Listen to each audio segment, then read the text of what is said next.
Sumalatha fight ಈಗ ಶುರುವಾಗ್ಬಿಟ್ಟಿದೆ ಮೈತ್ರಿ ಅಭ್ಯರ್ಥಿಯ ವಿಚಾರವಾಗಿ. ಈಗಾಗಲೇ ಇವತ್ತು ಮಹತ್ವದ ಮೀಟಿಂಗ್ ಸುಮಲತಾ ನಿವಾಸದಲ್ಲಿ ಆಗ್ತಾ ಇರೋದು, ಬೆಂಗಳೂರಿನ ಜೆಪಿ ನಗರದ ನಿವಾಸದಲ್ಲಿ. ಸೊ ಈ ಮೀಟಿಂಗ್ನಲ್ಲಿ ಸಾಕಷ್ಟು ಮುಖಂಡರು ಭಾಗಿಯಾಗ್ತಾರೆ. ಬಹಳ ಪ್ರಮುಖವಾಗಿ ಯಾರೆಲ್ಲ ಭಾಗಿಯಾಗ್ತಾರೆ ಅನ್ನೋದಕ್ಕಿಂತ ಮುಂಚಿತವಾಗಿ ಅದರಲ್ಲಿ ಹೈಲೈಟ್ ಸಚ್ಚಿದಾನಂದ ಅಂತಲೇ ಹೇಳ್ಬೋದು. ಇಂಡುವಾಳು ಸಚ್ಚಿದಾನಂದ ಅವರನ್ನ ಕರ್ಕೊಂಡು ಕೂಡ ಬರಲಾಗಿದೆ. ಈಗಾಗಲೇ ಮಂಡ್ಯದಿಂದ ಮುಖಂಡರು ಹೊರಟಿದ್ದಾರೆ ಅಂತ. ಪ್ರಮುಖವಾಗಿ 8 ವಿಧಾನಸಭಾ ಕ್ಷೇತ್ರಗಳ ಮುಖಂಡರು ಹೊರಟಿದ್ದಾರಂತೆ. ಈ ಒಂದು ಸಭೆಯಲ್ಲಿ ಸುಮಾರು 4:15 ಹೊತ್ತಿಗೆ ಭಾಗಿಯಾಗ್ತಾರೆ. ಸಾಕಷ್ಟು ಕುತೂಹಲ ಮೂಡಿಸ್ತಾ ಇದೆ ಈ ಸಭೆ. ದರ್ಶನ್ ಜೊತೆ ಸುಮಲತಾ ನಿವಾಸಕ್ಕೆ ಆಗಮಿಸುವಂತಹ ಸಾಧ್ಯತೆ ಇದೆ.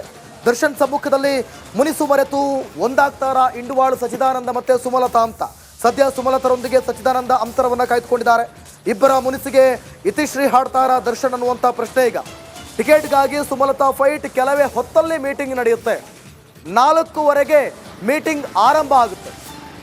ಸೊ ಈ ಮೀಟಿಂಗ್ ಯಾಕೆ ಪ್ರಮುಖ ಪಾತ್ರವನ್ನು ಅಂದರೆ ಮಹತ್ವವನ್ನು ಪಡೆದುಕೊಳ್ಳುತ್ತೆ ಅಂತ ನೋಡ್ತಾ ಹೋಗೋದಾದ್ರೆ, ಈ ಮೀಟಿಂಗ್ನಲ್ಲಿ ಮೇನ್ ಹೈಲೈಟ್ ಅಂದರೆ ಅದು ಇಂಡುವಾಳು ಸಚ್ಚಿದಾನಂದ. ಕಳೆದ ಬಾರಿ ಲೋಕಸಭೆ ಚುನಾವಣೆಯಲ್ಲಿ ಸುಮಲತಾ ಅವರ ಅಂದರೆ ದರ್ಶನ್ ಮತ್ತೆ ಯಶ್ ಯಾವ ರೀತಿ ಸಾಥ್ ಕೊಟ್ಟಿದ್ರು.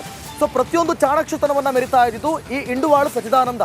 ಆದರೆ MLA ಚುನಾವಣಾ ಬಳಿಕ ಕಾರಣಾಂತರಗಳಿಂದ ಅವರು ಅಂತರವನ್ನು ಕಾಯ್ದುಕೊಂಡಿದ್ರು. ಯಾಕೆ ಈ ಬಾರಿ ಚುನಾವಣೆಗೆ ಅವರು ಹೈಲೈಟ್ ಅಂತಂದರೆ, ಈ ಬಾರಿ ಚುನಾವಣೆ ಸುಮಲತಾಗೆ ಒಂದು ರೀತಿಯಲ್ಲಿ ದೊಡ್ಡ ಮಟ್ಟದ ಸವಾಲು. ಕಳೆದ ಬಾರಿ ಸ್ವಾಭಿಮಾನದ ಕಾರ್ಡ್ ಪ್ಲೇ ಮಾಡಿದ್ರು, ಪಕ್ಷೇತರವಾಗಿ ನಿಂತಿದ್ರು, ಯಾವುದೇ ಅಡೆತಡೆಗಳಿರಲಿಲ್ಲ.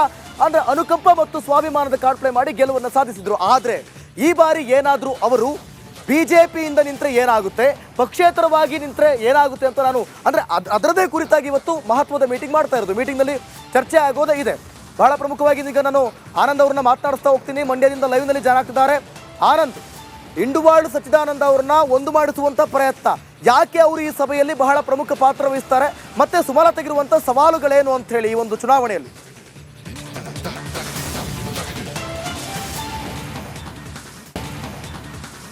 ದಿವಿತ್, ಈಗಾಗಲೇ ಮಂಡ್ಯದಿಂದ ಸಾಕಷ್ಟು ಮುಖಂಡರುಗಳು ಸುಮಲತಾ ಮನೆಯತ್ತ ಹೊರಟಿದ್ದಾರೆ. ಸುಮಾರು 4:15 ಒಳಗಡೆ ಸುಮಲತಾ ಅವರ ಮನೆಗೆ ಅಂದರೆ ಬೆಂಗಳೂರು ನಿವಾಸಕ್ಕೆ ಆಗಮಿಸ್ತಾರೆ. ಅಲ್ಲಿ ಒಂದು ಹೈ ವೋಲ್ಟೇಜ್ ಸಭೆ ನಡೆಯುವಂಥದ್ದು. ಇವತ್ತಿನ ಪ್ರಮುಖ ಆಕರ್ಷಣೆ ಅಂತ ಹೇಳಿದ್ರೆ ಇಂಡುವಾಳು ಸಚ್ಚಿದಾನಂದ. ಈಗೇನು ಒಂದಷ್ಟು ಜನ ಮುಖಂಡರುಗಳು ಬರ್ತಾ ಇದ್ದಾರೆ, ಅತ್ಯಂತ ಸ್ಟ್ರಾಂಗ್ ಅಂತ ಹೇಳ್ಕೊಳ್ಳುವಂಥದ್ದು. ಜೊತೆಗೆ ಸುಮಲತಾ ಅವ್ರ ಜೊತೆ ಅತ್ಯಾಪ್ತರಾಗಿದ್ದಂಥವ್ರು, ಕಳೆದ ವಿಧಾನಸಭಾ ಚುನಾವಣೆಯಲ್ಲಿ ಶ್ರೀರಂಗಪಟ್ಟಣವನ್ನು ಪ್ರತಿನಿಧಿಸಿದಂಥವ್ರು, ಜೊತೆಗೆ ಏನು ಮಾಜಿ ಸಚಿವ ನಾರಾಯಣಗೌಡರಿಗಿಂತ BJPಯಲ್ಲಿ ಅತ್ಯಧಿಕ ಮತಗಳನ್ನು ಪಡೆದುಕೊಂಡಿದ್ದಂಥವ್ರು ಅಂದರೆ ಇಂಡುವಾಳು ಸಚ್ಚಿದಾನಂದ. ಆದರೆ ಕಳೆದ ವಿಧಾನಸಭಾ ಚುನಾವಣೆ ಸಂದರ್ಭದಲ್ಲಿ ಸುಮಲತಾ ಅವರ ನಡುವೆ ಅಂದರೆ ಸುಮಲತಾ ಹಾಗೂ ಸಚ್ಚಿದಾನಂದರ ನಡುವೆ ಒಂದಷ್ಟು ಮುನಿಸು ಉಂಟಾಗಿತ್ತು. ಚುನಾವಣೆಯನ್ನು ಸುಮಲತಾ ಅವರು ಇನ್ನೊಂದಷ್ಟು ಎಫರ್ಟ್ ಹಾಕಿ ಸಚ್ಚಿದಾನಂದ ಅವರಿಗೆ ಮಾಡಬೇಕಾಗಿತ್ತು ಅನ್ನೋ ಅಭಿಪ್ರಾಯಗಳು ಕೂಡ ಮಂಡ್ಯದಲ್ಲಿ ಕೇಳಿಬಂದಿತ್ತು. ಅದಾದ ನಂತರ ಒಂದಷ್ಟು ಅವರ ನಡುವೆ ಅಂತರ ಉಂಟಾಗಿತ್ತು. ಸದ್ಯ ಲೋಕಸಭೆ ಚುನಾವಣೆ ಎದುರಾಗ್ತಾ ಇದೆ. ಈ ಚುನಾವಣೆಯಲ್ಲಿ ಸತಾಯಗತಾಯ ನಾನು BJPಯಿಂದ ಟಿಕೆಟ್ ಪಡೀಲೇಬೇಕು ಅನ್ನೋ ನಿಟ್ಟಿನಲ್ಲಿ ಸುಮಲತಾ ಅವರು ಒಂದಷ್ಟು ತಂತ್ರಗಾರಿಕೆಯನ್ನು ಮಾಡ್ತಾ ಇದ್ದಾರೆ. ಆ ನಿಟ್ಟಿನಲ್ಲಿ ಈಗಾಗಲೇ ದೆಹಲಿ ಮಟ್ಟದಲ್ಲಿ ಈಗ ಒತ್ತಡವನ್ನು ಹಾಕಿ ಬಂದಿರುವಂಥದ್ದು. ಅದ್ರ ಜೊತೆಗೆ ಒಂದು ವೇಳೆ ಮಂಡ್ಯವನ್ನು JDSಗೆ ಬಿಟ್ಕೊಟ್ಟಿದ್ದೇ ಆಗಲಿ, ಪಕ್ಷೇತರವಾಗಾದರೂ ಸರಿ ಮಂಡ್ಯದಿಂದ ಸ್ಪರ್ಧೆ ಮಾಡಲೇಬೇಕು ಅನ್ನೋ ನಿಟ್ಟಿನಲ್ಲಿ ಪ್ರಯತ್ನಗಳು ಆಗ್ತಾ ಇರುವಂಥದ್ದು. ಅದೇ ನಿಟ್ಟಿನಲ್ಲಿ ಇವತ್ತು ಹೈ ವೋಲ್ಟೇಜ್ ಸಭೆಯಲ್ಲಿ ಸಾಕಷ್ಟು ವಿಚಾರಗಳು ಚರ್ಚೆ ಆಗ್ತವೆ.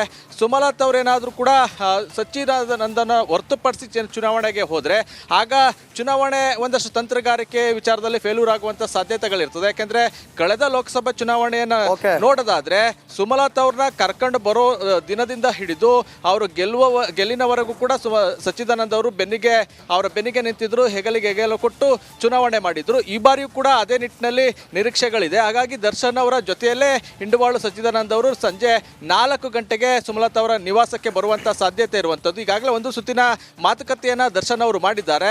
ಇವತ್ತು ಕೂಡ ಸಭೆಗೂ ಮುಂಚೆ ಸುಮಲತಾ ಅವರು ಹಾಗೂ ಸಚ್ಚಿದಾನಂದ ನಡುವೆ ಒಂದು ಸಭೆ ಆಗ್ತದೆ. ಒಂದಷ್ಟು ಏನು ಅಂತರಗಳು ಉಂಟಾಗಿದೆ, ಜೊತೆಗೆ ಮುನಿಸು ಉಂಟಾಗಿದೆ. ಅದನ್ನು ಇವತ್ತೇ ಇತಿಶ್ರೀ ಆಡುವ ನಿಟ್ಟಿನಲ್ಲಿ ಇವತ್ತು ದರ್ಶನ್ ಅವರು ತಮ್ಮ ಸಮ್ಮುಖದಲ್ಲೇ ಒಂದು ಮಾತುಕತೆ ನಡೆಸುವಂಥ ಸಾಧ್ಯತೆ ಇರುವಂಥದ್ದು. ಸಾಕಷ್ಟು ವಿಚಾರಗಳು ಈ ಒಂದು ಸಭೆಯಲ್ಲಿ ಚರ್ಚೆ ಆಗ್ತವೆ. ದಿವಿತ್, ಥ್ಯಾಂಕ್ ಯು ಆನಂದ್ ನಿಮ್ಮೆಲ್ಲ ಮಾಹಿತಿಗಾಗಿ.